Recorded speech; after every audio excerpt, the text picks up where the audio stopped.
NBA teams keep selling, and let me tell you, it's making the Mavericks sell from Mark Cuban look weirder and weirder.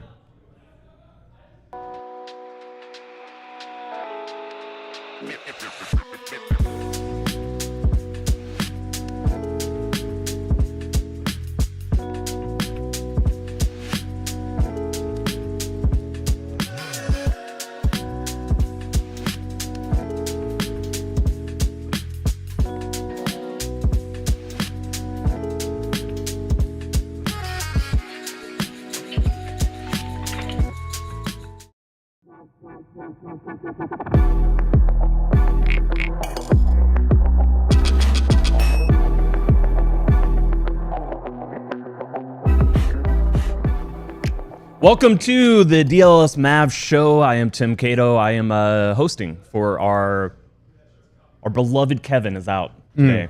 Yeah. So all the duties fall on me. Yeah. We got Bobby Caralla.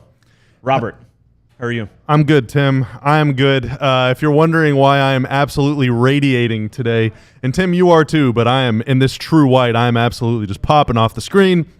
It's part of All City Spirit Week. We're teaming up with Big Brothers Big Sisters of America, an incredible group creating life-changing mentorships for kids across the country. We have set a goal to raise $10,000, and as you can see on our channel, there's a little donate button right beneath the chat. We are getting so very close to that goal. As a network, we are up to 8,500 buckaroos. We're trying to smash right through that goal of 10,000, and we can with your help. You can donate using the link in the video or description. And if you want to make an even bigger impact, you can also sign up to become a big, like many of us here at DLLS have done by visiting bbbs.org/allcity. Let's do something meaningful together, starting right now. It's good to be back on the show. It's lovely to have you back. Oh, thank you. What show did you do yesterday on musical chairs? I did a meeting show yesterday. I did make it onto the DLLS Rangers podcast. You swapped with Ben's job. Yeah. You musical Ben is on chaired vacation, into so I Boss. was Ben. Yeah, basically, we're even doing musical chairs right now because Ben is out, so I'm Ben. Kevin is out, so you're Kevin. Tanner is still Tanner, but otherwise everything else is different. Marc Stein, who will be on the show segments 2 and 3, talking about Cooper Flagg's visit now to Bobby. Dallas. He's now Bob. No, for his sake, I hope not. Okay. Yeah, but he will be on the show segments 2 and 3. We'll get into Cooper Flagg's visit to Dallas with the Mavericks on Tuesday and Wednesday, what all happened, talk a little bit more about just kind of what's going on in Mavs lands and the latest things he's hearing. But the big news from last night, the big NBA news, I guess it's been a pretty newsy week. We're going to focus on the explosive sale of the Los Angeles Lakers and Jeanie Buss agreeing to sell to Mark Walter for a valuation of the Lakers of $10 billion. Oh, my God. Yeah. We actually pooled our money, and we came in second. We came close, yeah. Yeah, we were, what? I didn't see the final number. I did not know it was $10 billion. So my understanding from what I've seen of the reporting is that it's a valuation of $10 billion. So okay. The actual sale price may be below that. But Mark Walter is somebody who I believe his overall asset holdings is valued like $500 billion. $350 billion, like way up there. He owns the Dodgers and the LA Sparks, to name just two very prominent American-based sports holdings of his. But he also has a lot of other stuff, interest stakes in Chelsea Football Club, on and on and on and on. It's a lot of money. He is buying the Lakers, and Jeanie Buss is going to remain in charge, at least for a few years. That's what the reporting says. And it does quite remind us of a situation that just played out in Dallas with the Mavericks, where Mark Cuban swore up and down, said to anybody who would listen that he was going to remain in charge of the basketball front office. In a story from The Athletic by my good friend Mike Vorkanoff, he quoted a source who is close to the Lakers sale. I believe some sort of Lakers source. Quote, "This cannot be Mark Cuban. She," meaning Jeanie Buss, "will continue to run the team for a significant number of years after the deal closes." So not only is Mark Cuban and his sale of the Mavericks, not only is it different, not only is what he said not true, it is now the reference point for any owner of an NBA team selling and wanting to remain in charge. It's now the reference point. It's now what people are pointing at and saying, we're not going to do it like that. let's start there because I have more to say about this. I just don't, I'm hosting now. I've got to be the guy. I've got to be the setup man. Yeah, you got to be. Place that ball on the point guard. Yeah, I'm about to hammer this thing 400 yards. Like Steve Nash, I'm not going to start hunting shots for myself until the fourth segment. So you're unaggressive like Tyrese Halliburton. Kendrick Perkins is slamming you right now. Oh, unbelievable. Well, Stephen A is just playing solitaire. That's right. I'm not too worried about him. He's not even watching. Yeah, I mean, it has become a cautionary tale. There was this, I guess what we can only believe is this sort of implied handshake agreement between Mark Cuban and Patrick Dumont. I don't think believed at this point. I think that all reporting and even Mark Cuban, when he's talked about it, he said, yes, there was a handshake agreement. But can you even believe that? Can you even believe that? Because at the time he said it was written in that he would be would be basketball operations man for the rest of his life. Now the story has changed to where it was a handshake thing, and then the story changed in an argument with an ex-employee, this guy Gavin Malloy, who's a friend of mine, good dude. Where Mark said that he was not allowed by the NBA to negotiate this. And now, none of this stuff, the Lakers sale doesn't really matter. Mark, whether he got a handshake deal or got ripped off, doesn't really matter. But what really does matter for Mavs fans and for this team, both in the past, in the recent past, like in what happened in February, but then also moving forward, what matters is Mark is now completely removed from the equation when it comes to making decisions. It is now all Nico Harrison. Patrick Dumont is not really part of this at all. He has kind of given Nico full autonomy, although maybe his tune has changed a little bit in light of the way the last 5 or 6 months have gone around here.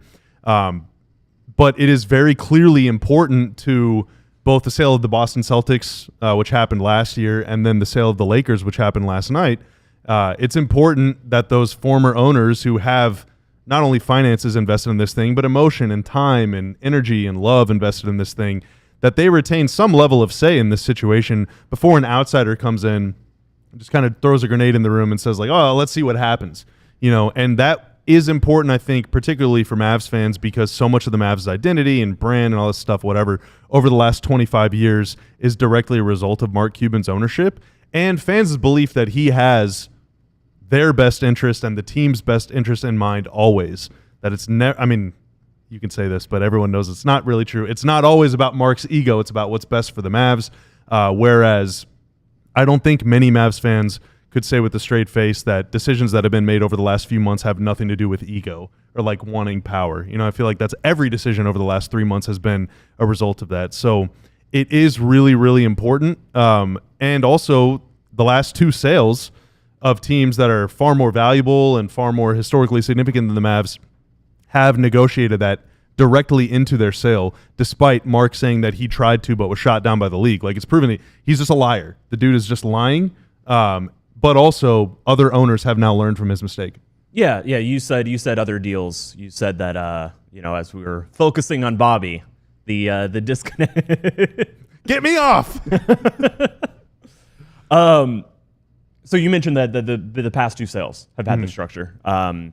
The other sale you're referring to, of course, is the Boston Celtics, who sold in March for $6.1 billion, or a $6.1 billion valuation, although the understanding is that the interest group buying the Celtics will buy 100% of the shares or the ownership stake, whatever you want to refer to it as. We know a lot about business, you and me. Yeah, absolutely. Yep. Absolutely. So Wick Grossbeck, who is the current governor of the Boston Celtics, says he will remain in his role as CEO through the 2027-28 NBA season. I do want to point out that what Jeanie Buss and what Wick Grossbeck are doing is slightly different than what Mark Cuban was trying to do. Mark Cuban was not trying to be, the controlling CEO or the guy like making the decision. He just still wanted basketball operations, which maybe that's a more complicated thing. Maybe it should have been done differently. My understanding is with the Boston Celtics sale, Grossbeck is going to remain CEO until the 27-28 NBA season. But that's also when the sale will finalize. Apparently 51% up front, 49% by that point, by the 27-28 season, whether it's, I guess by the end of it, or at least by the end of that NBA financial year. That's a little bit different. It's still a majority stake if they are buying 51% of the team right now. But I don't know. I mean, Mark really just, it felt like the other thing to note here is that Mark sold the team for $3.5 billion, which is far less than what those other far teams less. sold for. Now, the Lakers are the premier team of the NBA. The Celtics are the second most historically relevant team in the NBA. Whether you want to make the arguments that the Warriors maybe have surpassed them, that the Knicks, but the Lakers and the Celtics are, absolutely the two most storied historic teams of the sport. However, 3.5 million or billion is still a ways off from even the 6.1 billion that the Celtics were evaluated for, that they sold for. And our understanding at the time was that if there was some sort of discount given, that if Mark had taken this to an open market, if he had looked for the highest bidder, no matter what, he almost certainly could have got more money. Wait a minute, that sounds really like what just happened to the... I'm having weird flashbacks A right now. lot of people just being like, oh, this is the only deal that we can do. Huh. And, interesting. Honestly, in this instance, Nico's logic for the Luka Doncic trade is more convincing to me. Even if it's not convincing, even if you don't buy that, it's at least a reason.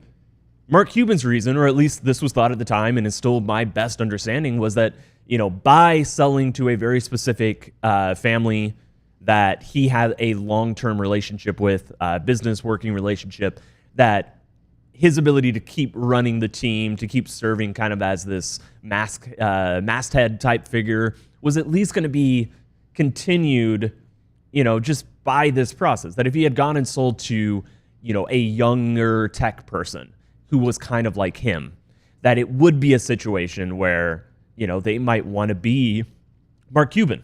They might want to be the guy with full control. If you just sell to real estate people, well, they're real estate people. They don't know anything about basketball. These are exact quotes from Mark Cuban. He's like, I don't know anything about real estate. They don't know anything about basketball. This was his understanding. This is his on record, a lot of his verbalization of the logic of selling to the Adelson family.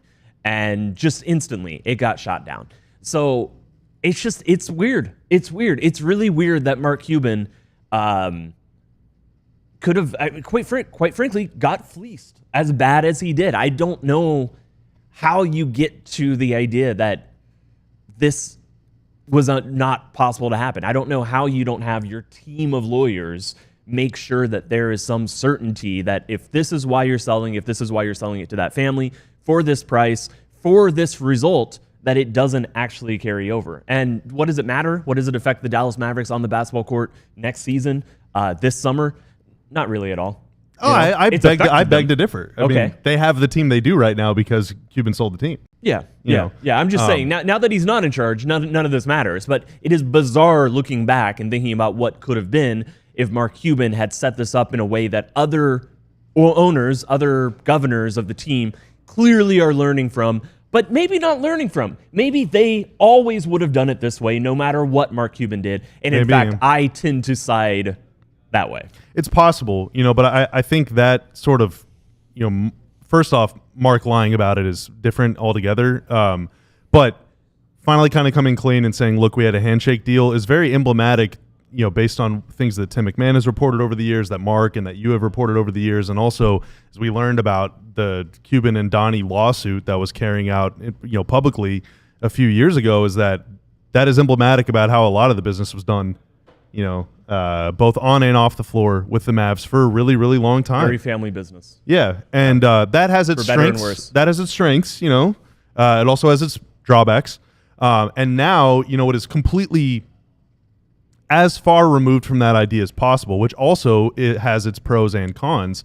But, I think most glaringly the con is the Mavs are now run by a guy, Patrick Dumont, who's part of the Adelson family and everything, but depending on who you believe, did just rip off Mark, who he does have a very long-standing business relationship with. So, the Mavs are now run by a guy who just ripped off his friend or, close associate, or duped him, or took advantage of him or whatever.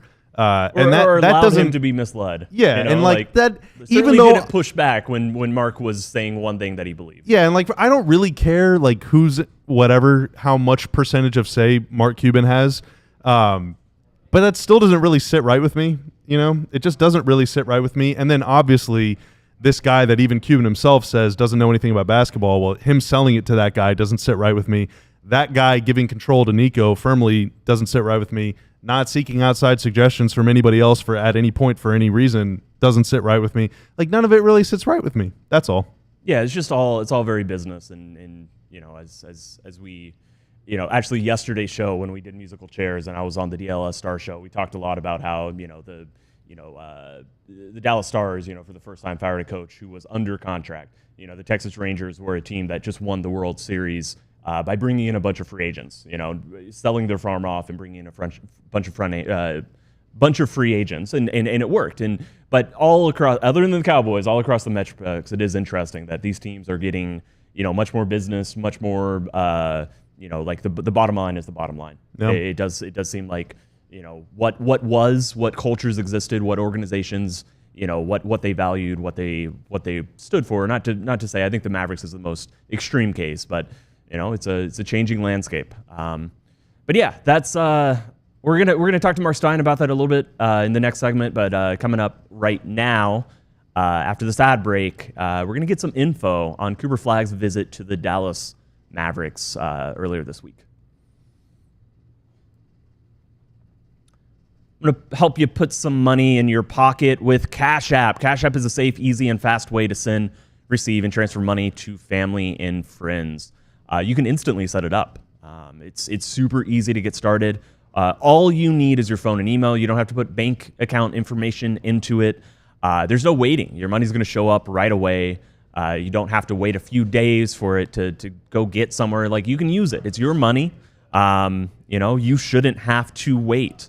Cash App has your back if you're about to send money to a sketchy account. Scam warning pops up. So for me, it's just, even as someone who I think is pretty secure internet-wise, and I have an eye for this stuff, it's still just nice. It's a calm and a relaxed feeling knowing Cash App has your back. For a limited time only, new Cash App users can use our exclusive code to earn some additional cash. For real, there's no catch. Just download Cash App and sign up. Use our exclusive referral code DLLS Mavs in your profile. Send $5 to a friend within 14 days, and you'll get $10 dropped right into your account. Terms apply. That's money. That's Cash App. Highs the next few days, 94, 95, 95, 95. Oh, my God, fellas. Your pits are going to be sweaty, but it doesn't stop just at your pits. It's your balls. It's your butt cracks. It's your belly button. It's your grundles and more. Our friends at Mando have you covered. It's a deodorant brand that's hyper-focused on keeping every aspect of a man's body smelling fresh and clean. And yes, every single aspect, including the first part of the word aspect. All right? Mando Starter Pack is perfect for new customers. It comes with solid stick deodorant, cream tube deodorant, 2 free products of your choice, and free shipping. As a special offer for listeners, new customers get $5 off a starter pack with our exclusive code DLLS. At shopmando.com. Again, code DLLS at shopmando, MANDO.com. Please support our show and tell them we sent you. Smell fresher, stay drier, and boost your confidence from head to toe with Mando. Folks, before we bring Marc Stein on, just a reminder that today and all week we are raising money for our friends at Big Brothers Big Sisters. There's a donate button right beneath the chat. As a network, All City is trying to raise 10,000 big ones for our friends at BBBS. You can go to bbbs.org/allcity for more information. Click the link in the description below, and let's smash through that goal. Absolutely. That's the glowing shirts, if you hadn't noticed. Indeed. Yes. Marc Stein. I want to see if Marc Stein has a Big Brothers Big Sisters shirt. Oh, man, disappointing. We were hoping you'd you're not a big brother or big sister, huh, Mark? I was not given a shirt. Whose fault is that, GM Ben? No one else to blame but GM Ben. Did you not say that you are GM Ben this week? Seems like a good nomination. Yeah. Mark, Cooper Flagg was in Dallas earlier this week, as I think we all know, as you first reported. So what do you do? What's the rundown? What can you tell us about this this city-changing visit from the young man from Duke, from Maine and from Duke, as they say? Well, my favorite part is the 2 meals he had. Tuesday night, he went to the famed Bob's Steak and Chop House on Lemon with a large contingent of Mavs officials Nico Harrison, Jason Kidd, Rick Welts, Michael Finley. I believe Matt Riccardi and Andrew Baker from the front office were also there. And notably, Cooper Flagg arrived solo. He came to the dinner as a party of one to join all those Mavs officials. I thought that was notable. And Wednesday was his day on the court. You know, we were told going in that there would be a, quote, light on court component. The way it was described to me was that he wanted to go for a full hour. He wanted to, he wanted to go ahead and do a draft workout, and it was a huge organizational presence that got to watch him, and the work impressive. That's just all I kept hearing. Impressive. He is the modern NBA forward that every team wants. He can do so many things. He can handle. We'll see how he shoots it in the NBA, but I have to say the early rumbles I've heard that, shot looks pretty damn good from what they're saying on the streets. He's got size, strength, just a very versatile young man. And I think Summer League, again, in Summer League, I can't expect to see him play more than a game or two, but we will all be dialed into that. He also got a visit to the AAC to see his future home arena. And then last night, I was told, after Bob's Steak and Chop House, he followed the Marc Stein dining plan to a T and went to Nick and Sam's last night. Oh, wow. Completing an elite Dallas steakhouse double. Like I said, I couldn't have planned, if I was in charge of the planning, very likely those would have been the two stops. All I know about Nick and Sam's is he was there with some future teammates. I don't know specifically who. I obviously was not there. We can all guess, but I thought that's interesting too, that he went to a second dinner with some of the guys who will soon be fellow Mavericks. So, Mark, I go have ahead. a two-part question for you. One, is it reasonable, in your opinion, if we do find out which Mavs were there, that the Mavs who weren't there are all going to soon be traded? And part two, do you think with Cooper being from Maine, do you think people from Maine are kind of like over Lobster, or do you think that he's pretty into it?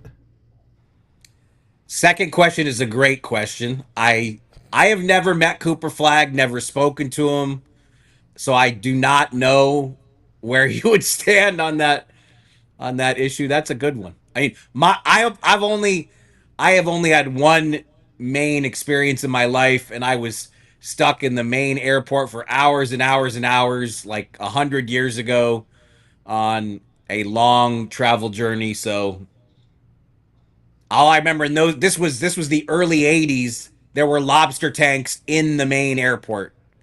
That's how much lobster is a part of the culture there. Again, this was more than 40 years ago. So, good question that I can't answer. On your first part of your question, I know you're just trying to be mischievous. I don't know which Mavericks are in town and which Mavericks are not. So I would say the answer to that question is no. Man, is that a satisfactory answer right there? There's a lot of I don't knows, Mark. There's a lot Sorry, of I don't man. knows. I do my best. I'm not going to pretend. I'm not going to give you guys pretend answers when I don't know. If I know, Cheesy I will Boy tell says you. Cooper said in an interview that he does not like lobster. So Wow. So see, interesting. I didn't know that. So I thought the most interesting detail of all of this that you just mentioned is that Cooper attended the first team dinner or the first meeting with the Mavericks by himself. Yeah. I don't know if you have anything else to add to that or anything to read into it. And I'm not saying anything should be read into it, in any context, but that is pretty, at least based off your experiences of these situations, based off my understanding of these situations, that is a very unusual thing, to say the least. Yeah. I mean, you would have anticipated him being accompanied by At his least agent. by an agent, right? Yeah. Yeah. And that was not the case, and what's so interesting is, he's so young. And we've talked about it so many times. If he was born, I think his birthday is December 21st, 2006. If he was born 11 days later, he's not eligible for this draft. If he's born on January 1st. So, yeah, I think that is pretty impressive and notable that for his first big sit down with the Mavs on the Mavs turf that he attended by himself. No question. Yeah. So what's next? Is now just a waiting period? I mean, I guess it has to be. The next time Dallas is going to see Cooper Flagg is almost under a week away, and all this officially begins. But just the fact that they were able to meet with him, does that change anything, or is it just kind of the early jump start to what is going to be a very exciting next year for him in Dallas? Yeah, I mean, obviously, it's just day one, the first time he's had any contact with the franchise. But, I mean, yeah, we all know what's going to happen a week from yesterday. He is going to be the number 1 overall pick. How swiftly he's back in Dallas, I would imagine it's pretty soon after he is officially drafted. And,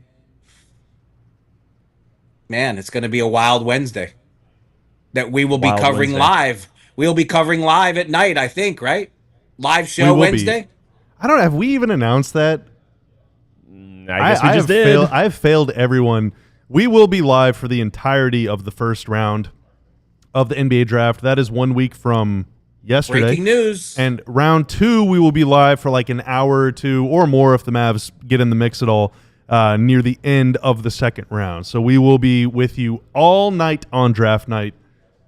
On draft nights. On draft nights. Yes, as a reminder, as of last year, the NBA splits the televised coverages and the first and second round of the draft. Which I love. Thursday. I think it is fantastic. I don't understand people who don't like it. I really don't. Like, everybody loves the draft and all the minutia that is generated by the draft. Why not spread it over 2 days rather than one? And last year, now the execution of the second round on ESPN, a lot of people were turned off by that. But this time, the second round as well will be a nighttime affair. So I thought it was too hard to do 60 picks in one night. And then it's not just the 60 picks. After the second round, you get that flurry of all the players signing 2-ways and summer league deals who weren't drafted. It's just too much in one night. I like it much better to split it up 30 and 30, and let's let every draftee have his moment. Yeah. Bobby, do you think there's any concerns about the amount of red meat that Cooper Flagg seems to be consuming, and perhaps possibly only consumes? I don't know. I hope that I'm sure that as a strapping young lad of already 6'8" or whatever, he's probably eaten quite a few vegetables. But it is really important, especially for the GM that is about to employ him, allegedly. It's really important to maintain a balanced diet. NBA players like steakhouses. I don't really think it's a big. I don't think that's a big news flash. So do NBA writers. That was I like tacos. I assure you that was a very dryly asked question. I'm about to get so mad at Kevin Gray in the chat. Kevin, you're on vacation. You were the worst vacationer in the world. Well, we can't read his comment because that was only. What is he saying in the chat? Well, we can't read it. That only encourage him. Yeah, that's right. That's right. Oh, we no reading, only shaming.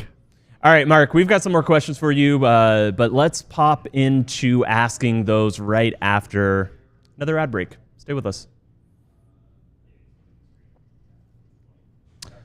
Finances can be messy and confusing, so that's why Monarch Money is there for you. They can act like your personal CFO, giving you full visibility and control so you can stop earning and start growing. It's more than just an average budgeting app. Monarch Money is a complete financial command center for your accounts, investments, and your goals. It's not just managing. You can go find the subscription that you forgot about, or maybe another place that you even signed up twice for. It could be a place that you used, but there's another account just kind of sitting around, and you're like, where did that come from? And then you can set up investment plans, saving plans. It just really makes what can be a very complicated process way easier for you. It's always good to have help. So get control of your overall finances with Monarch Money. Use code DLLS at monarchmoney.com in your browser for half off your first year. That's 50% off your first year at monarchmoney.com with code DLLS. Folks, it is summer, and that means it is concert season. So let me tell you about Game Time, the official ticketing partner of the DLLS Mavs podcast. I'm fortunate enough to have been to American Airlines Center a whole lot, and so I'm very familiar with how that place is laid out. But there are a lot of concert venues. There are a lot of arenas, both in DFW and around the entire country, around the entire world, that I have not been to, that I'm not familiar with. And as I'm about to shell out a couple $100 to go see an act that I really want to enjoy, I want to know where I'm sitting. And on Game Time, you can see a full panoramic view from your exact seat before you fork out that cash, and better yet, with their all-in pricing, you know exactly how much you're about to pay. Before you get to the checkout screen, there's no surprises at the end to make you mad and make that ticket buying experience inconvenient and really annoying. Take the guesswork out of buying tickets with Game Time. Download the Game Time app, create an account, and use code DLLS for $20 off your first purchase. Terms apply. Again, create an account and redeem code DLLS for $20 off. Download the Game Time app today. Last minute tickets, lowest price guaranteed. Marc Stein, what time is it? Game time? Marc Stein? Oh, he's Marc Stein said Game Time. Also, don't forget that's right. You're damn right. Don't forget there is a donate tab right underneath our chat. We're trying to raise $10,000 for our friends at Big Brothers Big Sisters. For more information, click the link in the description below or go to bbbs.org/allcity. There you can also sign up to become a big if you are so inspired. Absolutely. Marc Stein, welcome back. Glad you're a game timer. So I'm listening. You guys keep talking. All right. Sourcing texts? Uh-oh. Yeah. And the light keeps going off. Oh, no. Man, there's power issues. This is Mark, how many devices are you just plugged into this time of year? Like 15, 20? Hundreds. One for every team? But anyway, I'm gonna four right now. 4. Oh wow. All right. I'm gonna set you up with a little monologue as you finish this text. I'm listening intently to every word. Keep going. I would sure hope so. Most everybody should be when I speak. The Lakers sold. Jeanie Buss sold the Lakers for a valuation of $10 billion, the largest a sports franchise has ever been sold for in human history, I believe. And I don't know if you went back and adjusted the value figures. I would imagine even then that this is probably the largest ever spent on a sports franchise. We spent the first segment talking a bit about how every time this happens, and by every time I mean the 2 times this has happened this year with the Lakers and a few months ago the Celtics, it really does make it look stranger that Mark Cuban sold for what I think is still fair to say a slight discount, or at least he did not maximize the amount of the sale on the open market. He sold to somebody directly and said that he was going to remain in charge, and he is not in charge. He has no control over the Mavericks. He is nothing but a minority owner and a super fan. And yet with both of the sales that have happened this year, and we'll see what happens with the Lakers, but even sources close to the Lakers are saying this is not going to be a Mark Cuban situation. They're even using Mark's sale of the Dallas Mavericks as a reference point, as a cautionary tale, as Bobby said. So do you have any takeaway about, just looking back at, Mark's sale versus these sales that have gone on? Yeah, and hang on one sec. I just realized something. Another text coming in. Who's getting traded? No, I just tweeted that I was on the show, and I don't think the tweet went through. God. Well, everyone go and RT that. Got to hit the RT. They can if it didn't happen.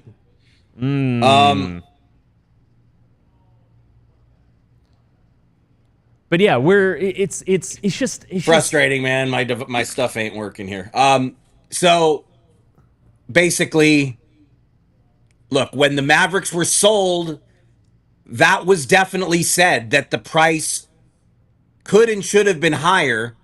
But one of the reasons we were told that the price was reported to be shy of 4 million. And I was later told that it was actually in excess of 4 billion. But look, I've tried to pin down a precise valuation, and even that, a year and a half later, has proved elusive. I don't think 3.5 billion is the exact reading on this whole transaction, but just the fact that it was in the 4 range, yes, that's too low for what the Dallas Mavericks are, especially when, Luka Doncic was still a Dallas Maverick at that point. And one of the justifications that was routinely cited at the time was that because Mark Cuban said he was promised control of basketball operations as part of the sale, that was widely assumed, and you got to say assumed because it all fell apart, to be the reason that the price was lower, because there's no question that the Mavericks could and should have fetched more than 4 billion based on the prices we're seeing now with the Celtics and the Lakers. And look, I reported it in December of 2023, shortly after Christmas, after the sale was ratified. That arrangement was not in writing. Mark Cuban publicly said he would continue with basketball control, but it was not in writing. We've known it was not in writing since right after Christmas, December 2023. And, you guys said it. All the discussion since the Lakers sale emerged, since news of the Lakers sale emerged yesterday, has been that Jeanie Buss does have it in writing. Now, league bylaws also say that the Buss family has to own at least 15% for her to continue to operate as governor. Mark Cuban had that. Mark Cuban's stake was 27%. That right. 27% share that Mark Cuban still holds in the Mavericks, that's larger than we've seen some majority owners have in recent years. I mean, that is still a significant stake in the franchise. Now, the Dumont and Adelson families can buy more of that away from Mark Cuban at their discretion and take it down to 7%. But at this point, Mark Cuban still holds 27%, but he never had the basketball control arrangement in writing. Now, in March, Mark Cuban said in a Facebook post that became a news story all over the place, Mark Cuban said in March, in that Facebook post, that it was the NBA that wouldn't allow specific language about him retaining basketball control, that it was the league that would not allow it to be in the agreement. Adam Silver, shortly after that, did a press conference and basically said that was not the case. So there's still a lot about this that we don't have answers for. We don't know. And,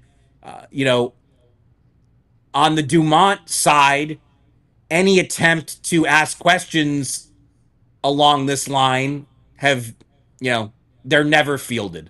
So, right. We'll keep trying to get those answers, but that's where it is. Yeah, and I made the distinction in the first segment that retaining basketball control is Mark Cuban's idea was to do something slightly mildly different than certainly this just remaining governor, remaining CEO in Grossbeck's case in the Boston Celtics. But if Mark Cuban was the governor in February 2025, that means he still has the ability to say, no, we are not trading Luka Doncic, to my utmost understanding. Is that correct? If he's governor if he owns 20, he has 15%. And look, it was never suggested that he was going to remain governor. It was just said that he was going to still have final say over basketball. And look, that obviously proved not to be the case. It was already not the case by the first trade deadline after the sale in 2024. The 2024 trade deadline, when the Mavericks acquired Gafford and PJ Washington, by that point, Nico Harrison was already essentially calling the shots. Now, what I would say, though, I certainly, a lot of us, I think, were skeptical the minute we heard that Mark Cuban would retain operational control of the basketball department. There was skepticism among us on our show. There was skepticism league-wide, just as there is skepticism in Boston. And even when the Lakers news broke, there was skepticism. How long will this really last? How long will Jeanie Buss really retain governor powers? The skepticism was always going to be there. On the flip side, though, I would say I certainly never imagined a scenario where Patrick Dumont wouldn't even ask Mark Cuban's opinion on a Luka Doncic trade. That's where it got to in February, to the point that Mark Cuban wasn't even told about the deal until it was essentially done and agreed to and about to be announced. And so it's not just that Mark Cuban didn't have basketball say like it was said he would, but at the point that Luka was traded, he wasn't even a sounding board for Patrick Dumont. And like I said, that's the part I think that surprises me the most. And then briefly here, but Ime Udoka, an extension was announced by the Houston Rockets for their head coach. That is the second of 5 coaches that has been extended since the New York Knicks reached out and tried to, woo these employed people to their organization. Obviously, it started, I guess not alone, but started in the most visible news cycle revolved around Jason Kidd, who the Knicks also tried to poach. Does that mean anything? Does that mean that there's a Jason Kidd extension coming up? And where do we stand on all of that? I would think so. I think it should, because the Knicks did, as you said, the Knicks ultimately requested permission to speak to 5 coaches who are under contract, and they were rejected in all 5 cases. It was Ime Udoka, it was Chris Finch, it was Quinn Snyder in Atlanta, it was Billy Donovan in Chicago, and it was Jason Kidd in Dallas. But I believe, and based on my reporting and what's been out, there are I'll just say it like this. There are many people in coaching circles who believe that Jason Kidd was at the top of their list. And I know he just got an extension last year because the Mavericks feared that the Lakers were going to come after him. So after the Clippers series, Patrick Dumont did give Jason Kidd a 2-year extension. But this is the way the NBA works. The Knicks wanted him. I think the Knicks, to some degree, still want him. And look, the Mavericks did what they were supposed to do. They said no, they have Jason Kidd under contract. But to me, he has to get an extension. I don't think there's any question. Will it happen? When it happens, we'll have to see. But that's my view of it. I mean, you guys tell me what you see. I mean, I see a coach. I see a team that is on a stated 3-year window, and I see a team where the GM and the best player, and in all likelihood, very soon, the other best player in Kyrie Irving will probably, our best guess right now is that he will probably be signed to a 3-year extension. And I see a head coach that's not on that timeline. So if Nico Harrison, if the Dallas Mavericks believe that Jason Kidd is the right coach to run out, to coach the team in this 3-year window, a 3-year window that they have all pointed to, said, referenced, acknowledged is the window that they're operating under, for the head coach's contract not to align with everybody else's, would make me think that there is not necessarily 100% belief that Jason Kidd, is as critical and as important to this 3-year window as the rest of the pieces are. So that's my read of the situation, and I guess the news of whether he does get extended or not will dictate what that means. Yeah, I just think you should, and it usually doesn't ever happen this way, but you should do whatever it takes to avoid a situation where you have like a lame duck coach in the last year of his deal. Vibes just get weird for everybody, and that wouldn't be this upcoming season. It would be the year after that, but by then Kyrie's fully back. That would be, unless the Mavs make any other seismic changes between now and then, the Mavs' best chance to have a great regular season and a playoff run, because Kyrie, AD, Flagg will all be healthy, to start the year, presumably. If you have that cloud hanging over it, it could just be weird. Yeah. And I don't like when things are weird. I like when things are cool. And this is referring to the coach? Yes. I don't remember. Who? You best. I don't Sorry, remember. inside joke. Don't worry about that.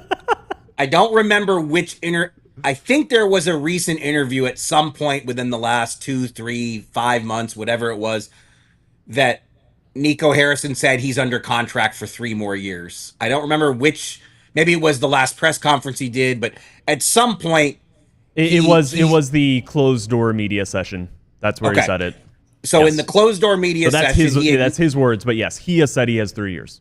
he acknowledged that he has 3 years left on his contract. Jason Kidd at this point only has 2. To me, at a minimum, you extend him 1 more year so he and Nico are on the same timeline. Like, to me, that's, it just seems obvious. Yeah. Agreed. Mark, we appreciate it as always. We will see you next week. We have a show tomorrow, but keep grinding the news. Keep letting us know. Before you break any news, make sure you call me and Bobby first, as you always do, and we will see you next week for the latest batch of Steinline updates.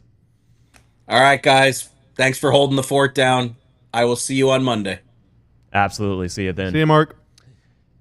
On the next segment, we've got some cold freezing takes coming up.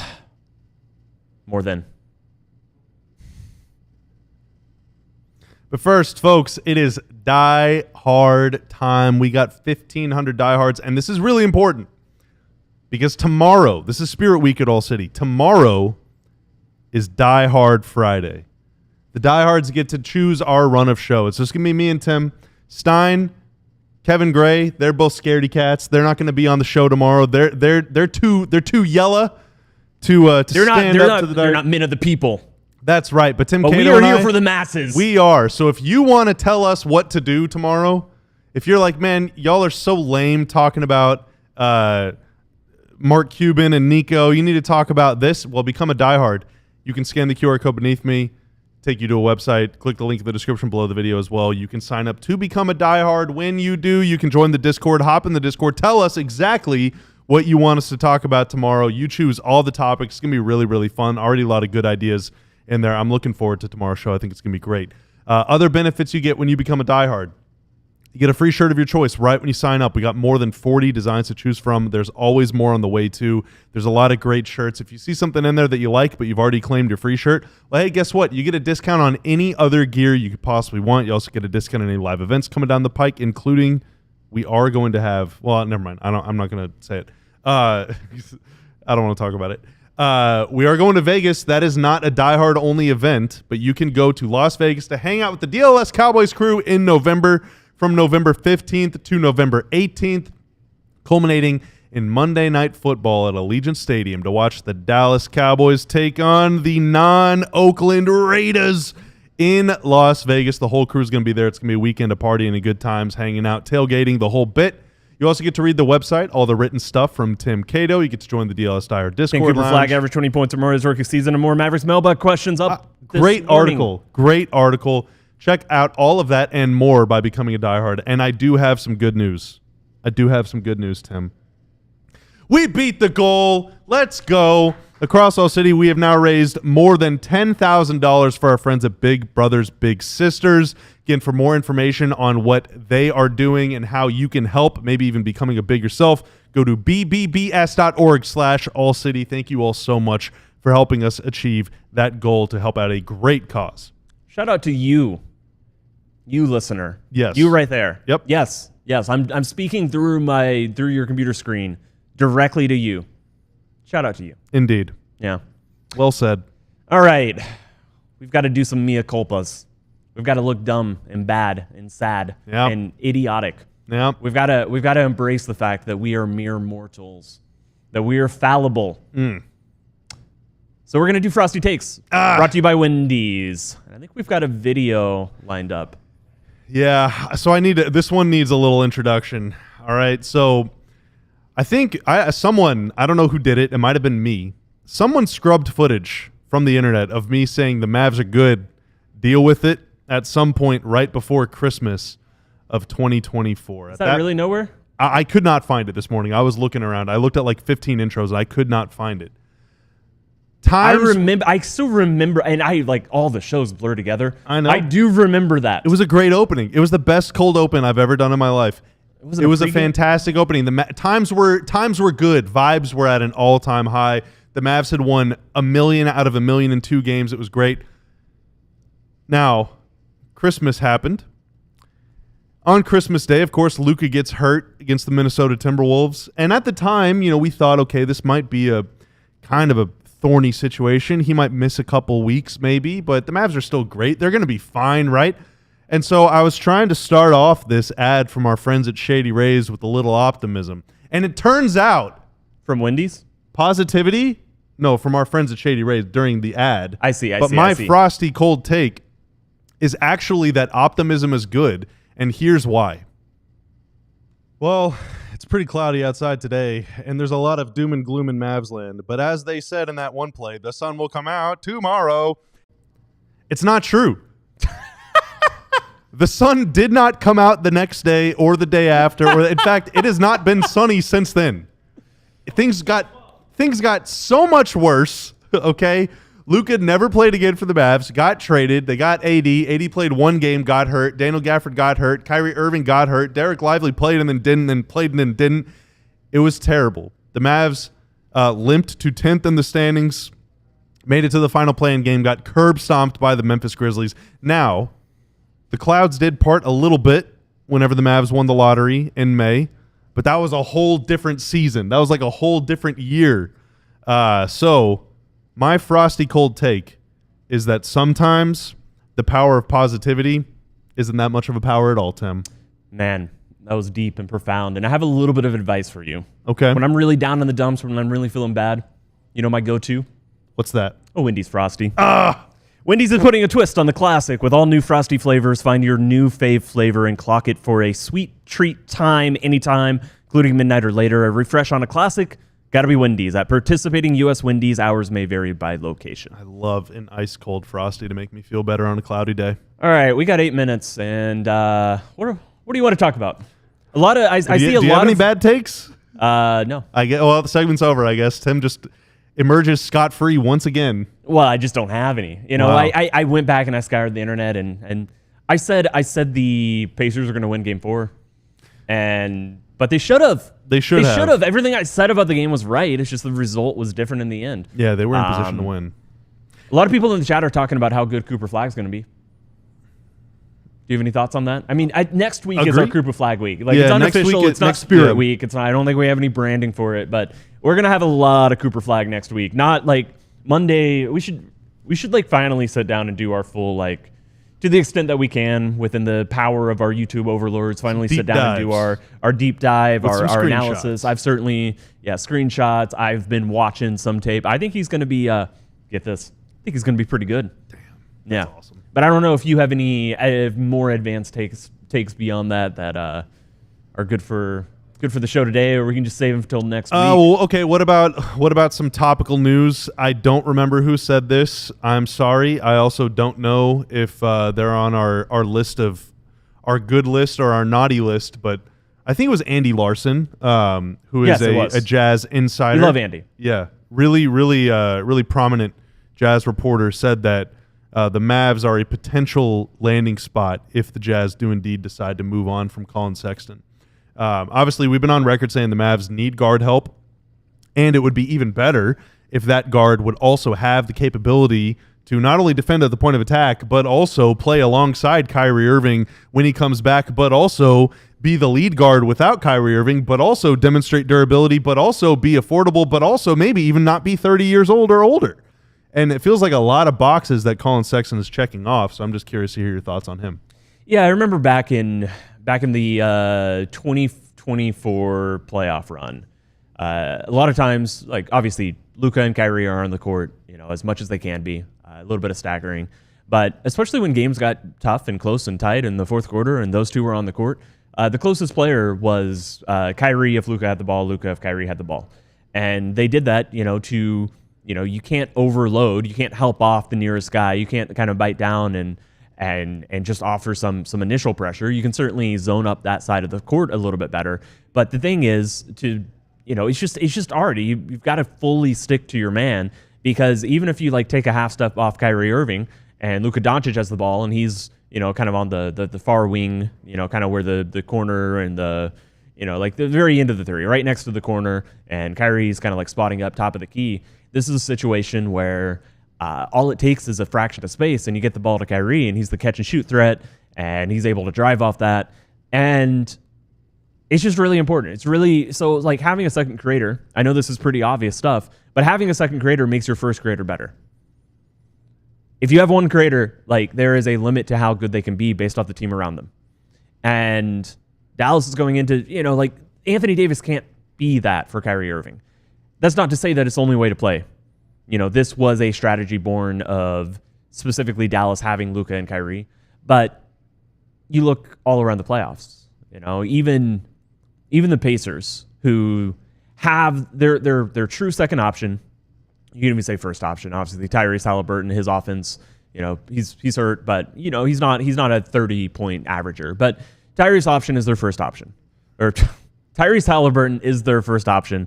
Pascal Siakam is their second leading scorer. Pascal Siakam is a little bit more akin to an Anthony Davis type player, but the Pacers still have Nembhard. Nembhard will go entire games taking maybe only 5 shots.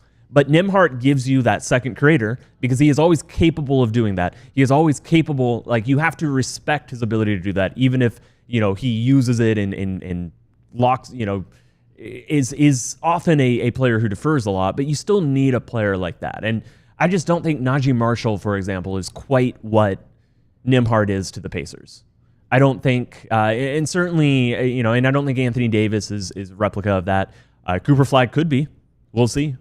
I mean, that's the big question. It's just like how high is his offensive ceiling just his rookie year? But I talked a lot. In fact, I wrote about this. The two players, the two collegiate prospects that I think were best coming out of, coming into the NBA were Anthony Davis and Zion Williamson, and I think Cooper Flagg is in that tier. Did you know that Anthony Davis averaged 13.5 points his rookie season? Like there is a scenario, and I think Cooper's going to do better than that. I think he's going to be 15 or 16 or something, probably more in that range. But there's a scenario where it just takes a little bit for a player like Cooper to develop, to become comfortable on the offensive end. And so Collin Sexton, to me, is a player who can much more closely give Dallas 2 real creators once Kyrie comes back, and have the flexibility to play together. So that's a very long-winded way of saying that I love the idea of someone like Collin Sexton, and I think I would give something up to go get a player like that rather than rely on the minimum market. Yeah, I've almost always liked Sexton, and I also really like kind of, part of the reason that I like Russ is because I think dunks are cool and all that stuff, and also part of that was trolling, and I know whatever, people get real fired up about Russell Westbrook, but the thing that I have always really liked about Russ is that he is just like kind of a maniac, Rick Carlisle would always say they can't all be milk drinkers. That's part of why I always I love Najee. That's part of why I love PJ, because like those guys will just mix it up, man. Like they're just kind of, they got a couple screws loose, and Collin Sexton is kind of that guy too. Super intense, plays really hard. Cooper Flagg very much seems to be like that, just really, really intense. And I like that kind of attitude for a player and for a team.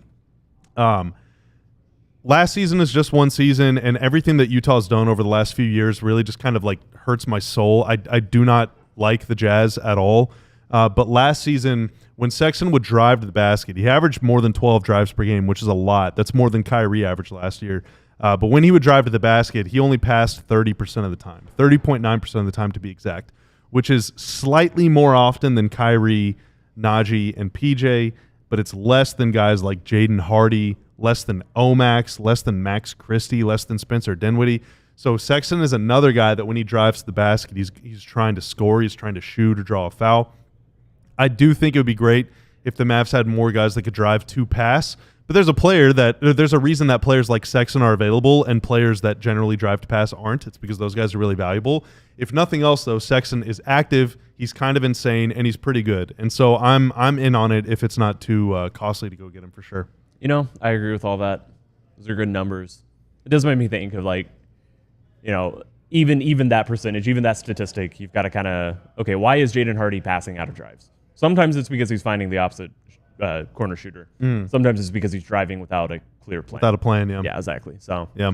So everything is contextual, but you know what isn't? The DLLS Mavs show, which will be back tomorrow at noon. With There will be diehards. no context on tomorrow's show. Yes. It's going to be awesome. Diehards picking out the topics. Bobby, thank you. Tanner, thank you.